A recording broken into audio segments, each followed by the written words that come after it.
जब बड़ी बड़ी सभ्यताएं रणभूमि में आमने सामने होती हैं तो वे कितनी सभ्य हो सकती हैं, ये किसी योद्धा से अधिक और कौन जान सकता है। असभ्यता का युद्ध लड़ते इन सभ्य लोगों ने किसी को क्या दिया है आज तक। समय निकाल कर कभी विचार करिएगा इस पर भी।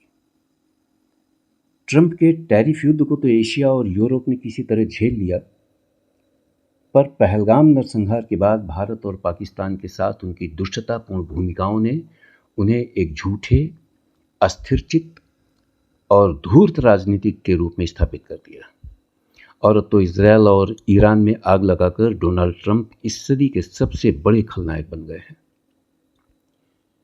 ईरान ने 24 घंटों के अंदर इजरायलियों को पूरा इजरायल खाली करने की धमकी दे दी है। उधर डोनाल्ड ट्रंप आग लगा देने के बाद अब 2 सप्ताह तक विचार करने का समय मांग रहे हैं। इसे क्या कहेंगे? धूर्ततापूर्ण हाइबरनेशन। लोग मानने लगे हैं कि यदि वास्तव में परमाणु युद्ध हो ही जाता है या इजरायल को मिटा दिया जाता है तो इसका सारा दोष डोनाल्ड ट्रंप का ही होगा।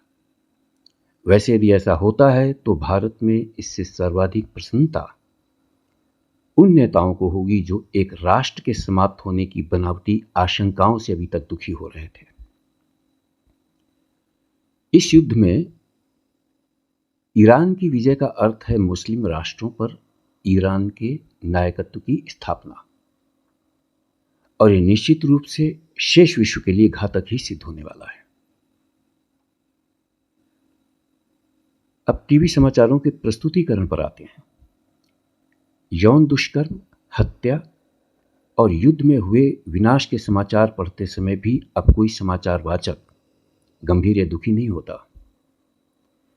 समाचार वाचन नाटकीयता से रंजित होते हैं, ऊपर से पार्श्व संगीत का तड़का और भी पीड़ादायक लगता है। कोई भी संवेदनशील व्यक्ति समाचारों के ऐसे प्रस्तुतिकरण को देख सुनकर सामान्य नहीं रह सकता। इसके दूरगामी परिणाम मिलने प्रारंभ हो चुके हैं। अपराधों में हृदय विदारक क्रूरता की निरंतर वृद्धि का होना क्या ये प्रमाणित नहीं करता कि हम सभ्यता के कितने असभ्य युग में जी रहे हैं। दुखद और गंभीर समाचारों के प्रस्तुतिकरण में व्यावसायिक नाटकीयता के रंजन ने बच्चों और किशोरों के मस्तिष्क में संवेदना के स्तर को न्यूनतम बना दिया है। पीड़ा का सहज थ्रेशोल्ड उनकी संवेदना को अब जागृत नहीं कर पाता। अब उन्हें पीड़ा की अधिकतम तीव्रता की आवश्यकता होती है, और इसके घातक परिणाम देखने और सुनने के लिए हम सबको तैयार रहना होगा।